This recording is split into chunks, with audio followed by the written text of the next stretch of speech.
ఖర్చులను గమనిస్తూ తన సంబంధించిన ఖర్చులను తగ్గించుకునే భార్య నిజంగా ఓ వరమే. పుట్టింట్లో బంధాలు అన్నీ వదులుకొని వచ్చిన అమ్మాయికి మీరు ఆస్తులు, అంతస్తులు, లగ్జరీ లైఫ్ ఇవ్వకపోయినా పర్లేదు, కానీ కాస్త ప్రేమను పంచితే చాలు, ఎంతో సంతోషపడిపోతుంది. పుట్టగానే ముఖం మాడుకొని చూస్తారు, తనకు తెలియదు, నవ్వుతుంది. పెరిగే కొద్దీ భారం అనుకుంటారు, సర్దుకుపోతుంది. పాలు తాగడం మానేయగానే కష్టాలు పడడం నేర్పుతారు, అలవాటు చేసుకుంటుంది. ఎవరినో తెచ్చి నీ జీవితం అంటారు, తలొంచుకుంటుంది.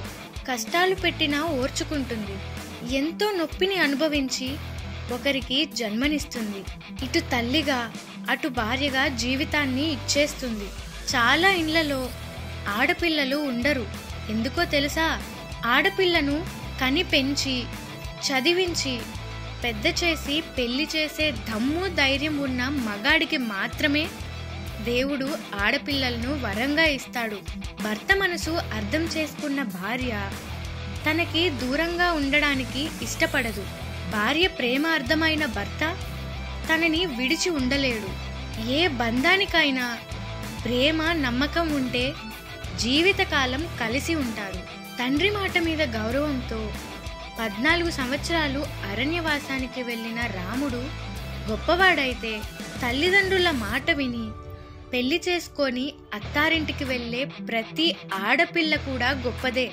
భార్య మాత్రమే కాదు, భార్యకు జీవితాంతం భరోసాగా ఉన్న భర్త మా గొప్పవాడే. 25 సంవత్సరాలు తల్లి ఒడిలో ఎదిగిన 75 సంవత్సరాల భార్య మదిలో ఒదుగుతాడు. బంధంలో స్వార్థం ఉండకూడదు, సర్దుకుపోయే గుణం ఉండాలి. భార్య తట్టుకున్న పురిటి నొప్పులు గొప్పవైతే, తన భార్య పిల్లల భవిష్యత్తు కోసం భర్త పడుతున్న తిప్పలు కూడా గొప్పవే. అందుకే భార్యాభర్త సమానమే, ఎవరూ తక్కువ కాదు.